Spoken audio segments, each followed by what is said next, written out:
everyone, and welcome back to the Cars Design YouTube channel. Now, before I start this video review of what it's been like to test this CUPRA Formentor e-hybrid over the past week, please don't forget to subscribe and browse the rest of the channel where there's plenty more content, as this really does help with creating future videos like this one. So join me on this video when we look in depth at what it's been like to test this CUPRA Formentor e-hybrid over the last week. Now, I have to say I'm a massive fan of this CUPRA Formentor design, because I think it just looks really aggressive, but it's not over the top. I just think it's a really great all-round family stylish package at the same time. It's kind of an in-between of a large hatchback and a crossover, as it does have a bit of extra ground clearance, but it's not overly too high, so it still has great cornering credentials. And along the side you've got this nice rising belt line, which then wraps around into the rear quarter lights, and I think it has a great side profile, and with the haunches and everything, it does make the car look very solid and safe as well. Now, these particular wheels we got here look absolutely great, and they're like a matte finish. It's not because they're covered in brake dust, they are actually like a matte finish, which is quite unique on a car in general, but it really suits the almost angry look of the Formentor, and it certainly has a very distinctive brand image. Now, many people won't recognise this badge, but I guarantee after seeing many of them on the road, it will become instantly recognisable to many, given its dominant positioning. We first saw this badge on the CUPRA Ateca, but I feel that this CUPRA Formentor is more of a proper CUPRA than what the Seat was, as it was basically a Seat Ateca with a new badge on, and there were certainly certain details around the car which said Seat, and it just kind of ruined the package. But I really think this is a great attempt, and I think from a styling perspective it's going to sell well based on its looks. Now, the boot of this CUPRA Formentor really demonstrates that you don't have to trade off the good exterior sporty and aggressive styling, which turns heads wherever you go, in sacrifice of your practicality, as the boot of this Formentor really is a very well thought out and useful load space. With the wide opening and the relatively low load height for this type of car, makes loading heavy items or dogs jumping into the boot much easier. And it's also versatile and geared up for your lifestyle activities, with the ski hatch here, and also the levers just here, which allows you to fold the seats down at just a push of a button. The back seats usually go straight down, but when you have the ski hatch it does create a bit of resistance, but I can just push that down like that, and there we can see that you get an incredible load space. It's completely flat, and many cars in this class actually have a bit of a lip, so that's a real good selling point. But now let's have a look in the back seats, and let me demonstrate how there's no trade-off in the practicality of the rear seats either.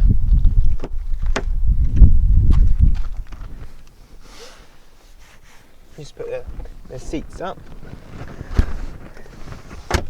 and the good thing about these rear seats is they're not overly heavy, as some rear seats can be incredibly heavy. That is, it's almost like you're at the gym just trying to put the seats up, but not in the Formentor. And goodness me, the first thing you notice when you get in is how soft and supportive and cocooning the rear seats feel, as they kind of wrap around your body, which means you don't roll around in the corners, just like the good seats in the front. But even the person in the middle here gets an excellently comfortable space, as it's super padded and it's also wide. In fact, arguably they get the best view of them all of the futuristic and beautifully laid out dashboard with the ambient lighting up front. The only criticisms I've got of the rear seats are the fact that the back of the front seats are very wide in the design, which blocks the view of the rear passengers ever so slightly. However, it is definitely not the worst blocked view of any car I've seen. I've seen a lot worse, And the other slight issue, however many people probably won't notice it, is how the plastics in the back on top of the door are scratchy compared to the soft ones in the front. However though, you do still get nice leather grab handle, padded armrests and leather detailing there. So it's not all bad. And it definitely emphasises and displays my point that this car really is a great practical choice for an individual or a family. Another practical feature of the Formentor is the fitment of these sturdy roof bars, which is a great addition, which makes your active lifestyle, if you have one, much easier, as carrying those bike racks and roof racks so much easier. Now in the front of the car, it is a very impressive place to be, and your eyes are instantly drawn to this LED ambient lighting that cocoons the front of the car and starts and ends on the sides of the doors. And the whole interior itself is super futuristic and future-proof as well. Why is it future-proof? Well, it comes to things like wireless phone charging and USB-C ports here. In fact, there is no old USB ports in this car. It's all the new style, which is great for those people that are buying on the second-hand car market in a few years' time, as you won't need adapters in 5 years' time to go to the old style. So having the new style there is really great. And just look how clear these graphics are on the main screen. It really is incredible. In fact, it almost looks like your iPad at home. And the way you operate the climate control in here, there isn't any buttons or knobs as such. It's all done on these touch pads here. So if I move my finger here, as you can see, the temperature increases and decreases. And yes, that may be a little distracting when you're driving, but the fact that the information you need about your climate control is all at the top here means you don't have to take your eyes too much off the road. Furthermore, you've got this digital dials up ahead which displays all the information you need, including your navigation if you have a destination set. So it all just makes it a very communicative place to be, and it makes it also a safer place to be as well. And of course there's many safety fitment of passive and active, and specifying the V2 version, that highest trim level like we've got here, does add much more safety technology on top of the basic package. Now the great thing about the CUPRA Formentor, as there really is a powertrain to suit all tastes and also driving habits. And this particular one we got here is the e-hybrid. So now what that incorporates is a 1.4 turbocharged petrol and also an electric motor. Now you can drive this car on electric power alone for up to around 30 miles on a good day. However, in the winter this will be reduced to around 18 or 20. But if you're driving mainly around town and you're charging up regularly, you will get excellent fuel economy from this engine, as you'll barely be using the engine at all. So in terms of power, this little 1.4 turbo is producing 110 PS, and in combination with that electric motor, it allows us to do 0 to 60 miles per hour in 7.8 seconds and go up to 127 miles per hour top speed. So although those performance figures for this e-hybrid model may not be groundbreaking, it certainly does have enough punch, and it does feel very responsive and spontaneous on the road. So it does have the power to match the looks. Now of course, if you're less bothered about economy, you can go for like the 2 litre petrol with 310 PS, which is pretty damn fast. So there really is a choice for all. Or you can go for one of the more entry-level petrols at the more £27,000 mark. Like I say, there really is an engine choice for you with the Formentor.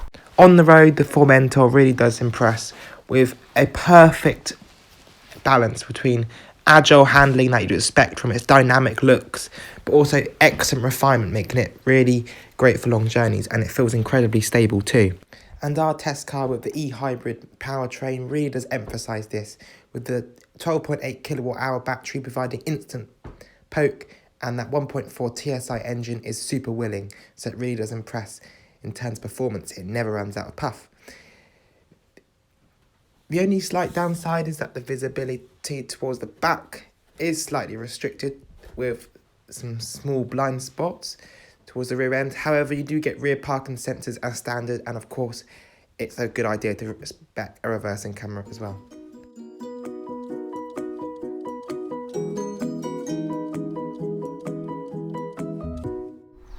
So then, what's the final verdict over a week of testing this CUPRA Formentor?